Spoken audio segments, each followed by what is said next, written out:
Praise the lord. ఇప్పుడు ఒక చిన్న స్టోరీ చెప్పుకుందాం. కాలం రోజులని మనుషుల మనోభావాల్ని మార్చేసింది. ఇప్పుడు కాలమే బుద్ధి చెప్తుంది.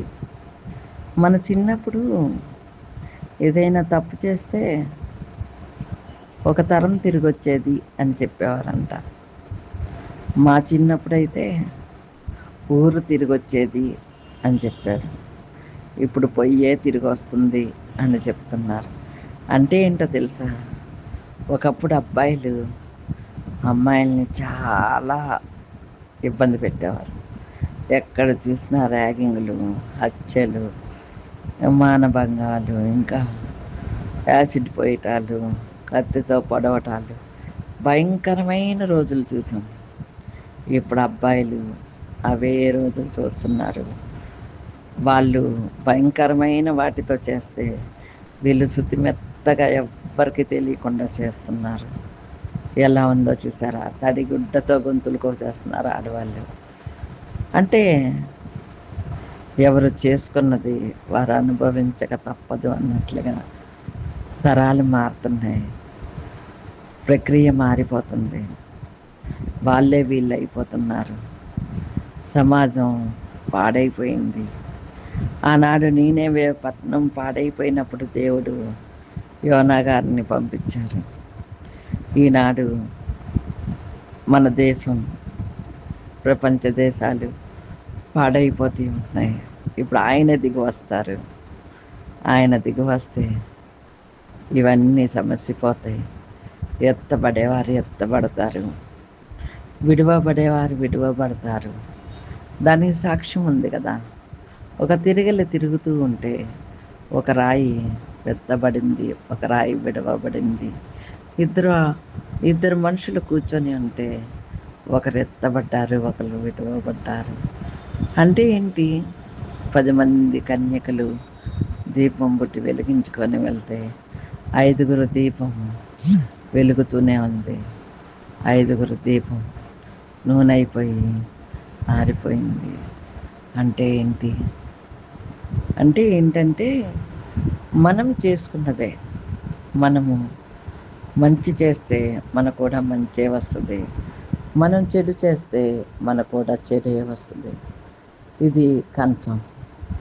ఎవ్వరూ తీసివేయలేంది. కాలం మనకి గొప్ప నీతిని నేర్పిస్తుంది. యథార్థంగా ఉన్న వారికి తప్పకుండా ఆ యథార్థత వాడిని నిలబెట్టిద్ది. ఎప్పుడైతే పాపం చేసి మునిగిపోయి ఉంటాడో ఆ పాపం వాడిని తుడిచివేస్తుంది.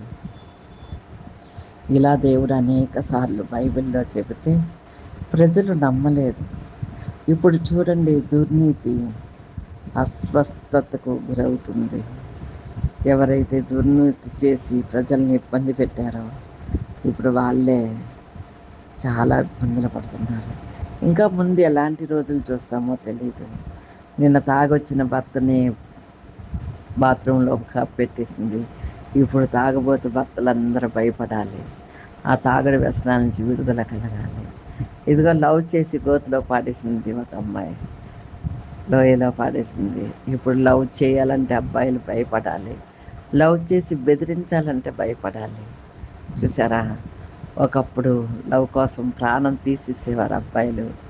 ఇప్పుడు ఆ లవ్ చేయాలంటే భయంకరమైన రోజులు, భయపడుతున్నారు. ప్రజలు ఎందుకు ఇలా తయారయ్యారు అనే దానికంటే ఎవరికి వారు ప్రశ్నించుకుంటే, మరి మునుపటి రోజులు ఇలా ఉన్నప్పుడు మనం ఏమీ ఇలాంటి స్టోరీస్ చేయలేదే, ఇప్పుడు ఎందుకు చేస్తున్నారు? ఒక అబ్బాయి చెప్తున్నాడు, ఉదయం లేవగానే ఏ గోతులో ఎవరు గొప్ప పెట్టేస్తారో చూస్తున్నాను, ఎవరు ఏం చేస్తున్నారు. మరి 13 ఏళ్ళ పిల్లని హింసించి బాధించి చాలా దారుణంగా చేశారు. మరి ఆ వార్త కోసం ఎందుకు అబ్బాయిలు చెప్పట్లేదు? ప్రశ్న వేసుకోండి. ఎందుకంటే ఎప్పుడు కూడా పులిలాగే ఉంటుంది, సింహం సింహంలాగే ఉంటుంది. కానీ పులి అయిందంటే ఆ దేశం పాడైపోతుంది. ఇన్నాళ్ళు ఆడవాళ్ళు పిల్లల్లాగే జీవించారు. సర్దుకుపోయి మియావ్ మియావ్ అనుకున్నారు. కానీ ఇప్పుడు వాళ్ళు పులుల్లా తయారయ్యారు. ఎందుకంటే బాధించి బాధించి బాధించి హింసించి ప్రతి ఒక్కరూ చాలా దారుణమైన మాటలతో ఆడవాళ్ళని అనేవారు. ఇప్పుడు ఎవ్వరి నోరు లెగట్లేదు. ఏ మీడియాలో కూడా ఆడవాళ్ళని తప్పుగా మాట్లాడితే ఎవరు ఒప్పుకోవట్లేదు. ఇది సమాజం మారిపోయింది అనుకుంటున్నారు. 90s కిడ్స్కి పెళ్ళిళ్ళు ఎందుకు కావట్లేదో తెలుసా? ఆ తరమంతా ఆడపిల్లల్ని చంపేశారు. ఇప్పుడు వాళ్ళ వయసుకు తగినట్లుగా ఆడపిల్లలు లేరు. ఉంటే చిన్నవాళ్ళు ఉన్నారు, లేదా పెద్దవాళ్ళు ఉన్నారు. అందుకే 90s కిడ్స్ మగపిల్లలు ఎవ్వరికి పెళ్ళిళ్ళు అవ్వట్లేదు. చాలా ఇబ్బంది పడుతున్నారు. ఎందుకంటే ఆ తరంలో అత్తింటి వాళ్ళు మొగుడో బాధలు పెట్టి ఆడపిల్లలందరినీ, ఆడపిల్లని తెలిస్తే చాలు చంపేశారు. చూసారా ఎంత ఇబ్బంది పడుతున్నారో? ఎవరు చేసుకున్నారంటారు? ఇప్పుడు చంపేసిన వాళ్ళ పిల్లలకే కదా ఇప్పుడు పిల్లలు లేకుండా దొరకట్లేదు. అంటే మనం మనం చేసుకున్నదే మనం అనుభవిస్తున్నాము అంటే ఇదే కదా. నిజానికి ప్రపంచం మారుతూనే ఉంటుంది. ఒక్కొక్క తరానికి చాలా తేడాలు ఉంటాయి. ఎలా అంటే మా అత్తింటి వాళ్ళు వాళ్ళ అత్తగారు వాళ్ళు భోజనం పెట్టక చాలా ఇబ్బంది పడేవారంట. పనంతా చేసిన అత్తగారు అన్నం పెడితే కానీ బతికేవాళ్ళు కాదంట. ఇంకా మా తరం అంటారా, పర్లేదు ఏదో కొద్దో గొప్ప అత్తగారు వాళ్ళు చూసేవారు. ఇప్పుడు తరం మారిపోయింది. ఇప్పుడు కోడలు పెడితే కానీ అత్తగారికి గతి లేదు. ఎక్కడో చక్కగా సపరేట్గా ఉన్న వాళ్ళ పరిస్థితి బాగానే ఉంది. కానీ కోడల కోసం పెట్టాలని ఎదురు చూస్తున్నారు అత్తలు. ఎందుకంటే అలాంటి పరిస్థితిలోకి వచ్చేసాం. ఒకప్పుడు అత్తలు పెడితే కానీ కోడళ్ళు తినేవారు కాదు. ఇంటందరూ తిన్నాక మిగిలితే కానీ పెట్టేవారు కాదు. ఇప్పుడు అలా కాదు. కోడలు తనకిష్టమైనప్పుడు పెట్టింది, అత్తలు తినాలి అంతే. కోడలు తనకిష్టమైనది వండిద్ది, అత్తకి ఇష్టమైనవి వండాలని ఏం రూల్ లేదు. ఇప్పుడు అలా ఉన్నారు. అంటే ఈ తరం అలాగే పని చేయడానికి ఒప్పుకోవట్లేదు ఈ తరం ఆడపిల్లలు. ఒకప్పుడు కోడలంటే ఉదయాన్నే లేచి ఆ ఇంటిని శుభ్రం చేసి ఇంటి పనులన్నీ చేసి కల్లాపులు జిమ్మి పేడెత్తి అన్ని పనులు చేసేవారు. ఇప్పుడు కోడళ్ళు 8 అయినా లెగట్లేదు. అసలు సెలవు వచ్చిందంటే 9 కూడా అవ్వాలి. చాలా చోట్ల ఇలాగే జరుగుతుంది. ఇదేంటమ్మా అంటే సోద్యం మనం వింటున్నాం, చూస్తున్నాం. నిజానికి 90s కిడ్స్ అంటున్నారు మేము అన్నీ చూసేసామని. కాదు 70sలో ఉన్నవారు అన్నీ చూశారు. ఎలా అంటే 70sలో నుంచి వచ్చిన వారు దాదాపుగా 60లో నుంచి వచ్చిన వారు 60స్లో నుంచి ఇప్పుడు దాదాపుగా 65 ఇయర్స్ బ్రతుకున్న వాళ్ళు అన్నీ చూసినట్లు. ఎలా అంటే 1 పైసా దగ్గర నుంచి, అంతకంటే ముందు చిల్లి కానీలు అలా చూసేవారు. 1 పైసా దగ్గర నుంచి ఇప్పుడున్న తరం డబ్బు వరకు చూశారు. ఒకప్పుడు గేమ్స్ అంటే అష్టాచెమ్మాలు, మరి గుంట, ఏయో నాకు ఆ పేర్లు కూడా రావట్లా, అలాగా ఆటలు ఇంట్లో. అప్పుడు టీవీలు లేవు కదా, అమ్మలక్కలు కూర్చొని కబుర్లు చెప్పుకునేవారు. ఆ పొయ్యి వెలిగించి పుల్లల పొయ్య, ఒక అమ్మంట పుల్లల పొయ్యి వెలిగించి కూర్చొని కబుర్లు చెప్తుందంట. అంతలో అటు పిచ్చిది వెళ్తుందంట. ఆ పిచ్చిది ఆ ఊరు అక్కడక్కడే తిరుగుతుందంట. ఏ పిచ్చిదన్న వెళ్ళి అన్నం ఉడుకుతుంది చూసిరా, పొయ్యి కాలుతుందో లేదా అందంట. అది అసలే పిచ్చిది. వెళ్ళంట పొయ్యిలో పుల్ల తీసి సూర్యుకి అంటించి వచ్చేసి కాలుతుంది అనుకొని వెళ్ళిపోయిందంట. ఓహో పొయ్యి కాలుతుంది కావాలని ఇవిడ అమ్మలక్కల దగ్గర కూర్చొని ముసలేస్తుంటే పరుగుని జనాలు వస్తున్నారంట. ఏంటి వస్తున్నారంటే మీ ఇల్లు తగలెట్టేసింది పిచ్చిది అన్నారంట. అంటే అప్పుడు రోజులు అలా జరిగేవి. ఒక ఇల్లు తగలబడితే ఆ వీధంతా తగలబడిపోతాయి. చూసారా, అమ్మలక్కలు కూర్చొని ఉసులు చెప్పుకుంటే ఏమవుతుందో అలా జరిగేది. ఇప్పుడు అలా కాదు. ఇంట్లో ఫోనుల్లో ఉండే అత్తల్ని హింసించే కోడళ్ళు, మరి మొగుల్ని చంపేసే పెళ్ళాలు ఎలా తయారయ్యారు. తరాలు మారిపోయినాయి. నిజానికి మనుషులు మారాలి. ఎలా అంటే మంచి మనస్తత్వాలతో మారాలి. ఇప్పుడు క్రిస్టియన్స్ని చాలామంది హింసిస్తున్నారు. ఈరోజు నేను ఒక వార్త చూశాను. చర్చి ఎక్కి ఆ చర్చి మీద ఉన్న సిలువని పగలగొట్టేస్తున్నారు. నాకు అర్థం కానిది ఏంటంటే, మనుషులు ఏదైనా ఉంటే చూసుకోవాలి. చర్చి ఏం చేసింది? నీ ఇల్లు ఎలాగో చర్చి కూడా అలాగే కదా. చర్చిని పదిలంగా చూసుకుంటారు. ఆ చర్చి మీద సిలువ ఏం చేసింది? ఆ సిలువ త్యాగానికి గుర్తు కదా.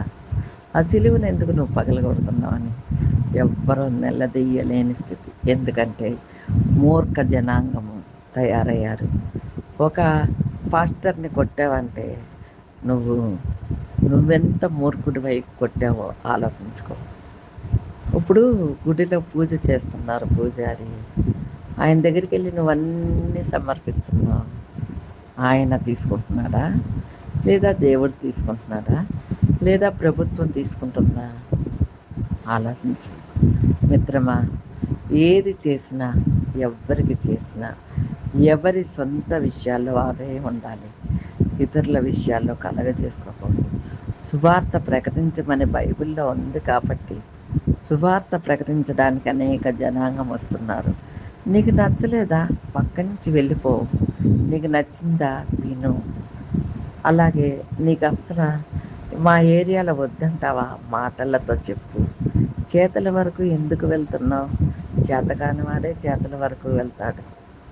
మనిషి అయి పుట్టాక ప్రతి దాన్ని ఇష్టంతో చూడాలి.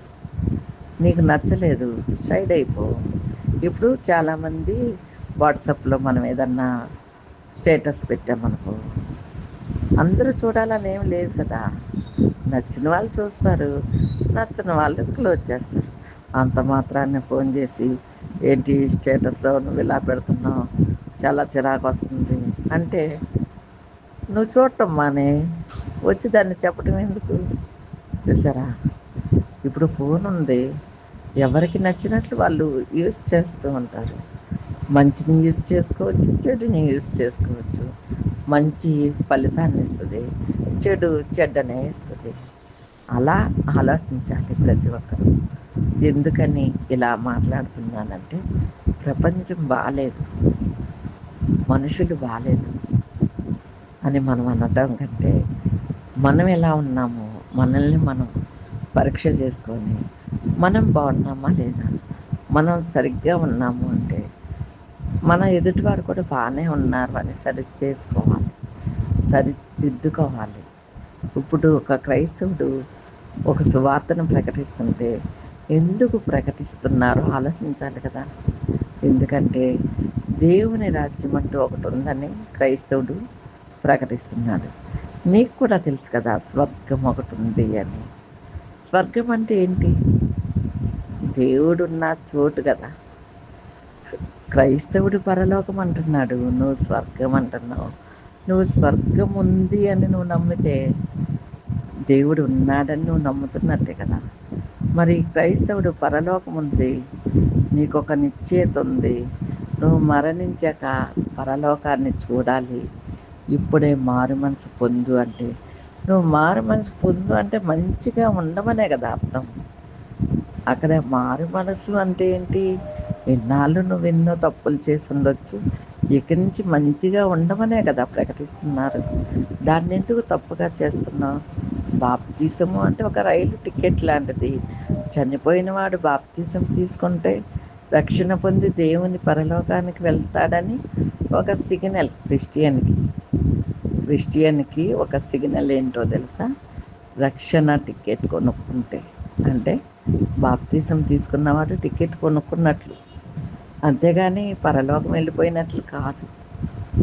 ఆ రక్షణని కాపాడుకుంటూ జీవించి ఆ విశ్వాసానికి సంతోషంగా స్వీకరించి వాడు చనిపోయి పరలోకానికి వెళ్తే అప్పుడు గెలిచినట్లు. చూసారా ఫ్రెండ్స్, ప్రతిదీ వివరించి చెప్తే చాలా విషయాలు వస్తాయి మనకి. నేర్చుకోవాలి కానీ జీవిత కాలం పుట్టిన కాంచి చనిపోయే వరకు మనల్ని దేవుడు భూమి మీదకు పంపించింది నేర్చుకోవటం కోసమే. నేర్చుకుంటూనే ఉంటాం, పోయిందేముంది. Thank you friends. నచ్చితే 10 మందికి పంచండి, నచ్చకపోతే ఎప్పుడు నాకు పంపించొద్దు అని చెప్పండి. Thank you.